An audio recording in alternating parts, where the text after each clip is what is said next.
Assalamualaikum warahmatullahi wabarakatuh. Perkenalkan, nama saya Adiatma Nurhyan Rohita dengan NIM 14.014 22310 dengan nomor presensi 25 dari Rumble M. Di sini saya akan menjelaskan mengenai penyimpanan bahan di laboratorium IPA dengan dosen pengampu Bu Aldina Eka Andriani SPD MPD. Sebelum kita lanjut ke materi, ada beberapa tujuan yang perlu saya sampaikan, yaitu yang pertama, mengetahui dan menguasai dasar-dasar tentang penyimpanan bahan di laboratorium. Yang kedua, setelah mengetahui dan mengamati, diharapkan mahasiswa dapat menerapkannya dalam laboratorium. Yang ketiga, mengetahui berbagai bahan yang ada dalam laboratorium beserta fungsinya. Yang pertama ada penyimpanan bahan. Penyimpanan bahan dalam laboratorium, bahan yang digunakan dalam kegiatan di laboratorium IPA memerlukan perlakuan khusus sesuai sifat dan karakteristik masing-masing. Perlakuan yang salah dalam membawa, menggunakan, dan menyimpan bahan di laboratorium IPA dapat menyebabkan kerusakan bahan, terjadinya kecelakaan kerja, serta dapat menimbulkan penyakit. Selanjutnya ada prinsip dasar penyimpanan bahan dalam laboratorium. Yang pertama ada aman, yang kedua ada mudah dicari. Untuk memudahkan mencari letak masing-masing bahan, perlu diberi tanda yaitu dengan menggunakan label pada setiap tempat penyimpanan alat, lemari, rak atau laci. Yang ketiga ada mudah diambil. Penyimpanan bahan diperlukan ruang penyimpanan dan perlengkapan seperti lemari, rak, dan laci yang ukurannya disesuaikan dengan luas ruangan yang tersedia. Selanjutnya ada tahap penyimpanan bahan di laboratorium. Yang pertama ada pisahkan berdasarkan wujudnya, kedua pisahkan berdasarkan sifat dan bahayanya, ketiga beri label sesuai aturan, keempat susun berdasarkan alfabet, yang kelima ada simpan di tempat yang memenuhi standar. Adapun beberapa bahan kimia. Yang pertama bahan kimia beracun. Syarat penyimpanan bahan kimia beracun yaitu satu, ruangan dingin dan berventilasi. Yang kedua, jauh dari bahaya kebakaran. Yang ketiga, dipisahkan dari bahan-bahan yang mudah bereaksi. Contoh dari bahan kimia beracun ini ada sublimet, HgCl2, persenyawaan sianida, arsen, dan gas karbon monoksida.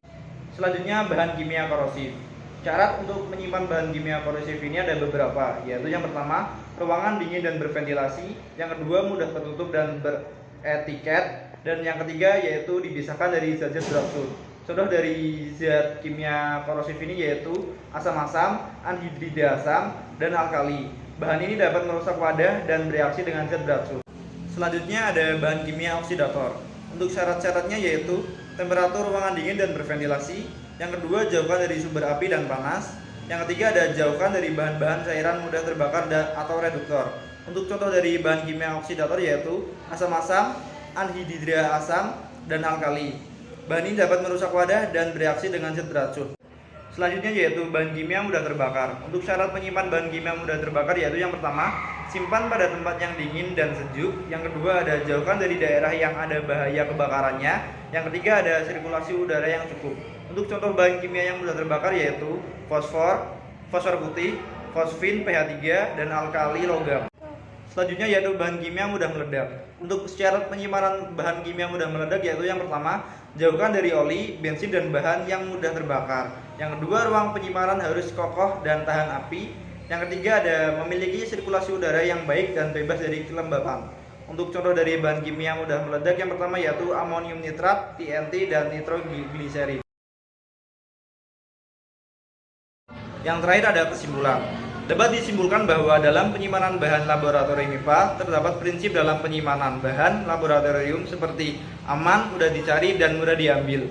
Selain itu, terdapat juga beberapa tahap penyimpanan bahan laboratorium IPA seperti halnya pisahkan berdasarkan wujudnya, pisahkan berdasarkan sifat dan bahayanya, beri label sesuai aturan, susun berdasarkan alfabet, dan simpan di tempat yang memenuhi standar. Storage. There are two bins. The bottom one contains reagent-grade concentrated acid, while this top bin contains diluted stock solutions as well as hardware store-grade acid. Then on top of that, we have 4 amber glass containers, only one of which is full. This one contains my stock of 30% hydrogen peroxide. Between the acid storage and the main shelf of chemicals, we have a few jerry cans as well as a safety can that contains gasoline. I will explain later why gasoline is so useful to the amateur chemist.